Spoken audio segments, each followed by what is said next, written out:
Welcome to Margin of Thought, where we make space for the questions that matter. I'm your host, Priten, and together we'll explore questions that help us preserve what matters while navigating what's coming.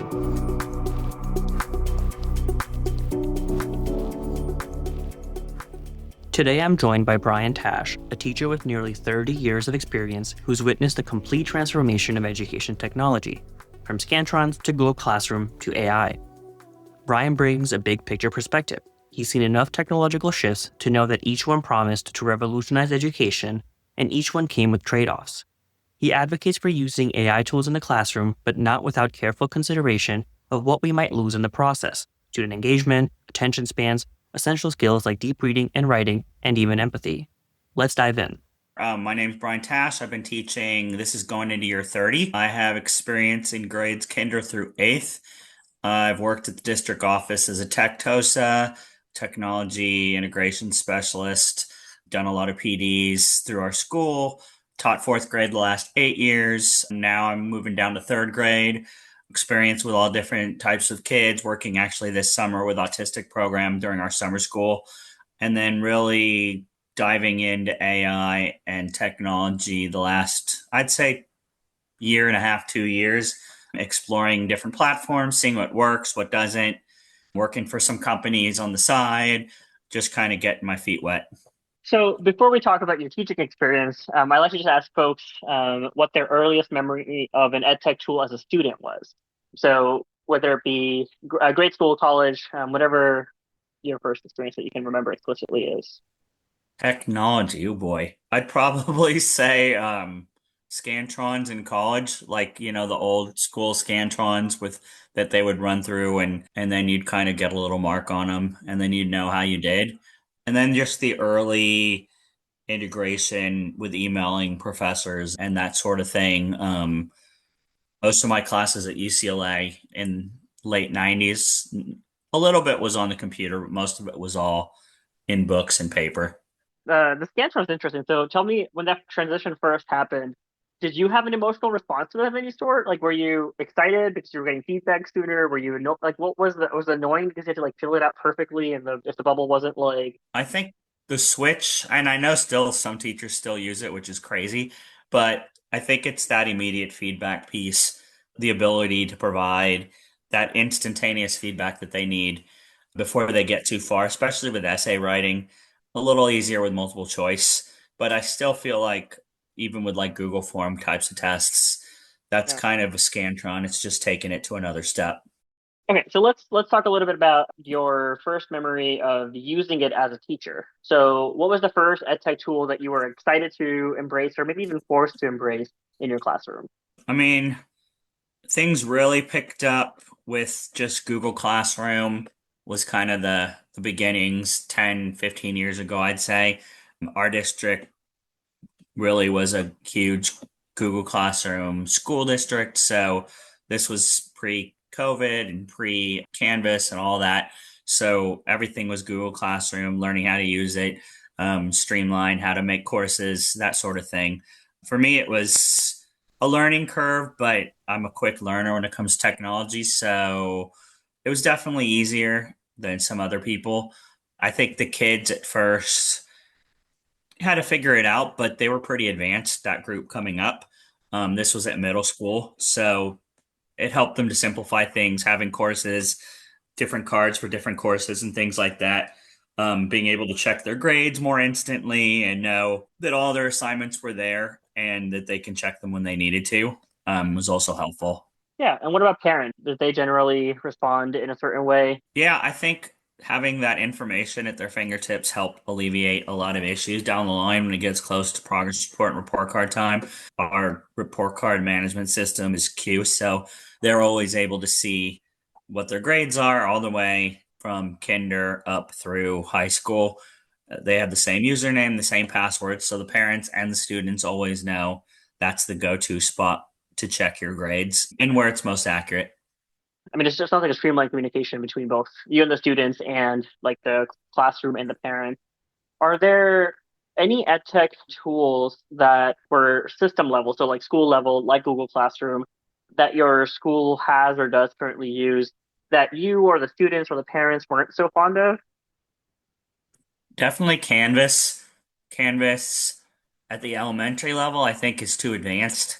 Has too many options, too many different areas for them to go. So our district's kind of they're gung ho with Canvas in middle school and high school. Fourth and fifth grade and third, they usually let us pick and choose how we want to push out assignments. For me, everything's in Google, so it's just a natural streamline for me to push out that way. And now almost all the AI tools sync really nicely with the Google suite. So that's the route I've kind of gone. I like different areas of Canvas, but for me, it was just too overcomplicated, too many different things. Yeah. Do you know if the push in the middle school to high school is just to prepare them for like the systems they'll use most likely in college, or is there? A lot of it came after COVID. So I was tech TOSA immediately straight after COVID. So that's when the district spent lots of money on Canvas, on IXL, on Reflex, all those programs, so that there was that tool that was the whole district was kind of synced up on, and everyone, all the grades knew about it. Canvas, I think I don't know if it was that colleges are using. I think it was just the main goal was find something that is the same in middle school and high school at a bare minimum so that parents and students and teachers could all be on the same page. Right. And then you mentioned the pandemic, so I'm curious, pre-pandemic, what did device and broadband access look like in your district? Whatever insight you have on that, versus has it changed at all since? Oh yeah. So before I'd say there was lots of sharing of Chromebooks. Yeah. We were not one to one. The Wi-Fi was not great, so it would crash a lot. We had computer labs, 3 labs on almost all the campuses I was in. So everything was desktop and teaching the kids about different skills in each grade level, and that's gone completely out the window. With COVID, I think the overall alliance of technology is there. It's nice to have that one-on-one device, but it's finding that right balance. Perfect. Okay. Tell me a little bit about what role the device plays in your classroom. What typical day in your class? How often are they using their Chromebook? Is it largely at home? Just paint a picture for me of that. Yeah, I mean, the initial push straight out of COVID was almost all day they were on it just to eliminate that one-to-one where they were had to be in their personal space. So it kept everyone separate in their bubbles, and you can push out things and they can work on it at home if they weren't there or they're sick. The last few years, I personally noticed that I had an over reliance on it. So I've really been pushing it back, getting them used to writing pencil and pen more on paper. I know the stamina is definitely not there. So I'm noticing that in reading and writing, it's really hard for them that hand eye coordination isn't there, the ability, the complaining after writing a paragraph of their hands hurting. So I try to do a good mix, especially at the beginning of the year. And then once we get used to it and are down with the process, we bring in more in terms of the computer usage for like typing up their essays, things like that. With math, it's very limited. We have IXL, so they use that. Our math program doesn't really have a great platform for technology, so most of it's things we create on our own, and it's usually worksheet based. All of our quizzes that we do are online, and all of our reading and almost everything we do is like in a Google form just to get them used to the standardized testing. What is their sentiment on it? So when you say, okay, like pick at your devices, are they excited because they're on the computer? Are they dreading it because it's yet another? Um, there's a couple kids that are usually like, I don't want to do it. I'd rather write it. And so I'm kind of at the point where I give them the option. I mean, it is harder on me to try to read the writing. So I explain if you're going to write it, it needs to be legible. You're rolling the dice on spelling and grammar and all of that. We're going to standards based grading next year. So that's kind of the push to make it more equity based. So I think it's definitely I'm gonna have to kind of reevaluate that and have to have everyone kind of at a point getting used to those word processing skills that they're going to need. Ability not just to type, but to understand what they're writing, to use the tools that are there, to use the AI that's there, following that 80-20 rule. It's going to get you 80. We have that talk a lot. It's going to get you 80% of the way. The other 20% is going to be you creating it on and adding your own elements to it. Yeah. So, and is that 80-20 rule about teacher usage, or are you all using it I actively think with it's both. students? I've been reading a lot, and for me, that's kind of my goal. If I'm going to run something or run through Brisk or one of those programs where I'm going to give them feedback immediately, I'll look at what the feedback is. And usually it's pretty spot on, and then just kind of tweak it, fine tune it, put it in my words. And they know that we talk about like, this is a way that I can get you feedback quicker so that you do not have to write all the way to the end. While you're in there, I can be looking at it at the same time, and following you step by step on your journey instead of the way it used to be. Right. And so, what is their response to knowing that there's feedback generated by AI? I'm curious about what do they say? Do their parents have any concerns? It's mixed. I did actually did a study for Enlighten AI. I don't know if you've heard of them. Enlighten, their tool is mainly about feedback. So I was working for them in their first group, and they had me do a kind of a study for a 12-week session. We wrote up a whole blog and did a whole thing and kind of analyzed, and it was about like 90% in favor of it. The key was they needed to understand why we were doing it this way and that it wasn't just copy and paste. It was, I'm looking at this, I'm getting an idea, and then I'm taking that idea and adding my touch to it to help you along your way. So once that background was there, I think it helped. And they were able to appreciate the pace of feedback was faster. And Oh so, yeah, yeah, for yeah, sure. And their parents too, because then with certain, like with Enlighten, you can run back a full report that tells all the different areas that they're struggling in. So it's kind of a nice way to keep that data if I ever need it to say like, and especially going to standards based grading, I'm kind of processing how I'm going to justify, are they meeting this standard or not? So I right. think tools like that, Magic School, are good for that area. So you talked about how you're transparent with your students about when you use AI and what the purpose of it is. What about student usage of AI, both from like outside of the classroom? I'd love to hear like experiences with students using it, but also like how do you incorporate it within your classroom directly? Yeah, mainly, I mean, I think they use ChatGPT here and there at home to like look up different things or if they're interested in topics. In the class, the main ones I use are Magic School. I'll push it out through Magic Student. I've used School AI a lot. I believe in both of those. And then Brisk. Those are my three mains. The one Diffit I'll use here and there. I like how you can change and differentiate the text on a certain assignment. But the ones that they personally use would be School AI for the spaces that I push out and create. And they really like those. The chat bots pick a character that we're studying in a book, give them that character and allow them to interact with it.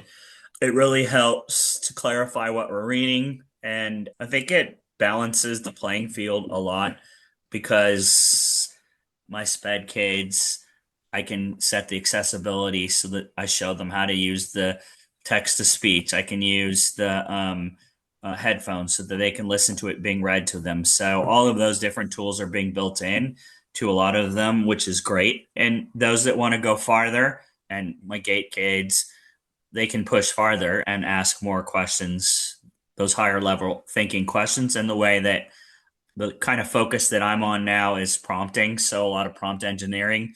How best can I put out what I want to put out? So that's my next focus is how do I get what I want to get? And we've talked about too, like if you're going to use ChatGPT, if you're going to use Reina in Magic School, it's all about prompting. So we've kind of played with it a little, and like I'll tell them like go into Magic Student and type in this and see what the image generator comes up with.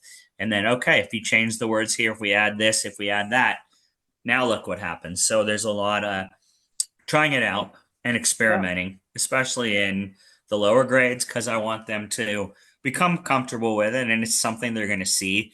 And it's not this big, like, negative thing. It's here and they need to learn how to use it as they go on their journeys. And eventually through high school and into college, they're going to need it. It's coming. It's not like it's going to stop. Talk to me a little bit about the pedagogical goals pre-AI versus now, and then how you're balancing them, how they're changing for you. Um, Especially like you talked about the stamina with even writing like an in-class essay that's changed. I'm curious other changes you've seen in students' academic abilities, in a world where AI continues to be accessible to them. Yeah, I think one of the biggest is reading. They don't read anymore. They don't want to read for pleasure. I'll only read this if it's linked to an assignment. The Yeah, reading just to read is gone, which was when I was growing up. The attention span seems to be shorter. So it's about finding that engagement piece and showing them that there's a lot of different book options. There's a lot of different things. You don't have to read a book. You can read a magazine, a graphic novel, listen to an audiobook. I mean, I tell them even watching TV with the subtitles on for some of my low or ELL students is it's reading. I don't care what it is. Podcasts. I mean, anything that will yeah. get them. And we talk about how some of you are auditory learners and that's the way you're going to take it in. So Other things you're noticing? I'm curious about any change, like attention spans are, I mean, a universal thing we hear about. mhm. Reading, writing, like both, especially when it comes to like physical books and writing with a pen or pencil. What about in terms of their like buy-in for learning certain topics? So one of the things we hear a lot at the higher grade levels is students are pushing back against, oh, why do I still have to learn this because I have AI in my pocket and it can do so? Do you Mhm. get any of that at that grade level? No, usually what we'll get in lower grade and upper grade is this being graded? It's that question. Like what do I get for this? What's the end result? Like why do I have to do this? So the pushback is definitely more. I think a lot of post-COVID parenting just kind of the schools are going to handle it and like off the grid. I don't hear from a lot of the parents. They're either too busy working multiple jobs or just like it's in your hands. I trust you, go.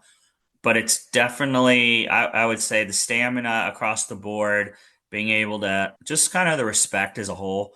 I don't really hear too much of, I could just look this up. Some of the higher level ones, like I said, I do show them like, hey, let's go in there. Let's see. Type Right. this in. And we talk about like Google's going to try to trick you. If you look at the top, it's not going to be a reliable source. Are you in Wikipedia? Like, let's go. And that's why I like Magic School now.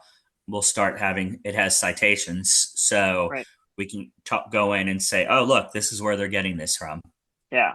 I'm curious more about like your personal philosophy on this. There's some of these things that maybe it's just a matter of adapting with time and Mhm. realizing which things are relevant and not relevant.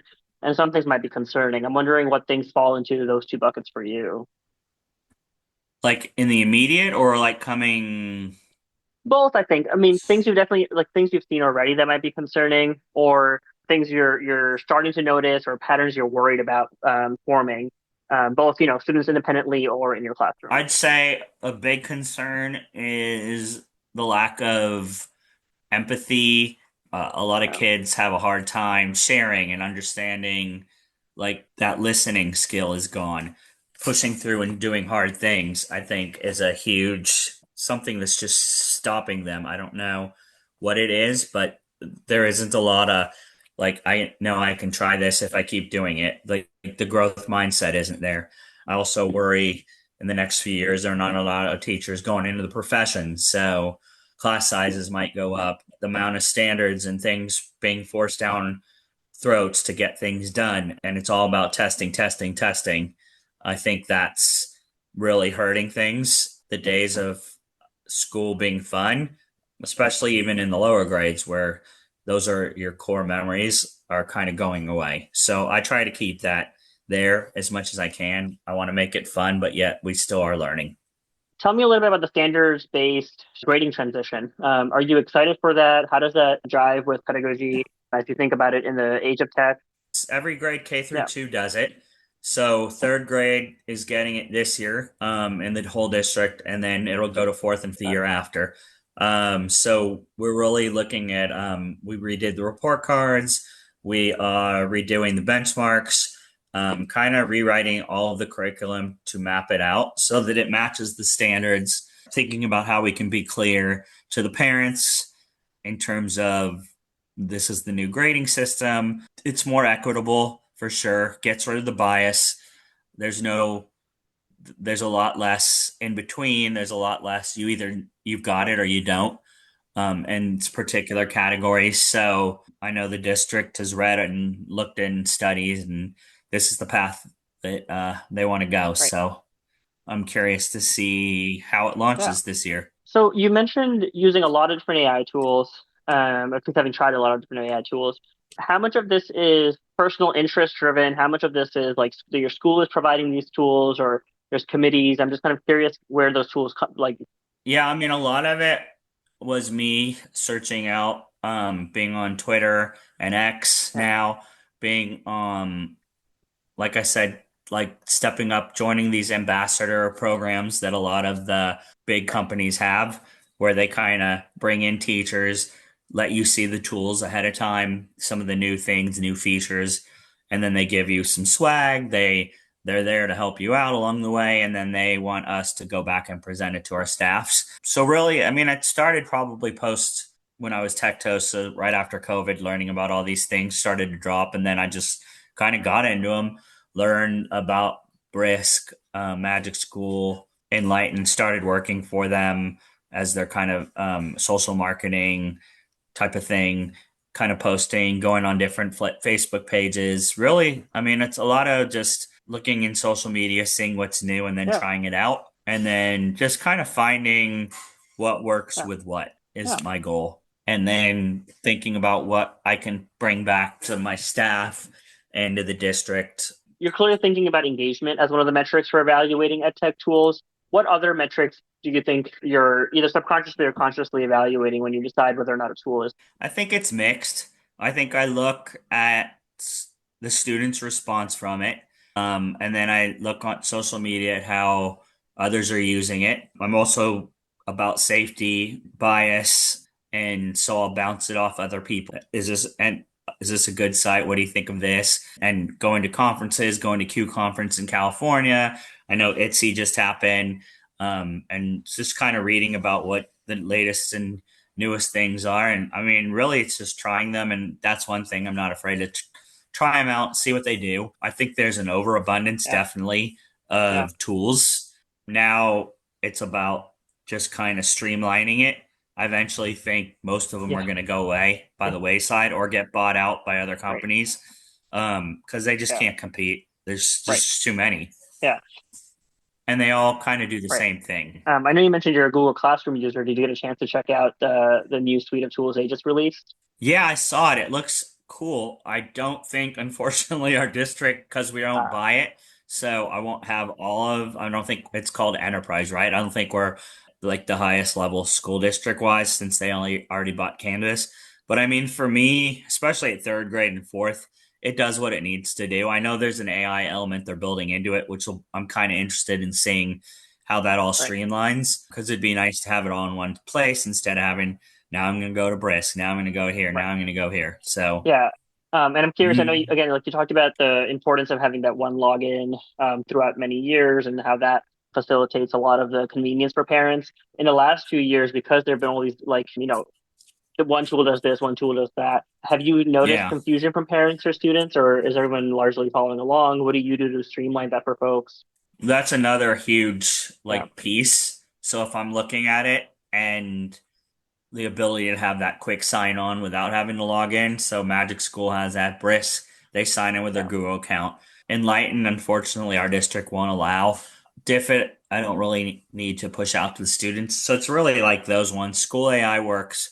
It's just basically making sure that it meets that safety requirement and then sending to our IT, if I want approval on these. And they've been pretty good about approving them. They've only disavowed a Yeah. couple of them. So Yeah. that's good. And do you know, I mean, without, you don't have to like name names for which tool, but do you know like what was the reasoning for not accepting certain tools? Yeah. They just kept saying it didn't meet the level that they Yeah. wanted it to be at. I forget what Yeah. level it's at, that certification that they need to Yeah. have. So Brisk, I know, is at that level, and Magic School and School Yeah. AI are all certified at that level. So I think it's hard to attain it in terms of safety and data of Right. the students.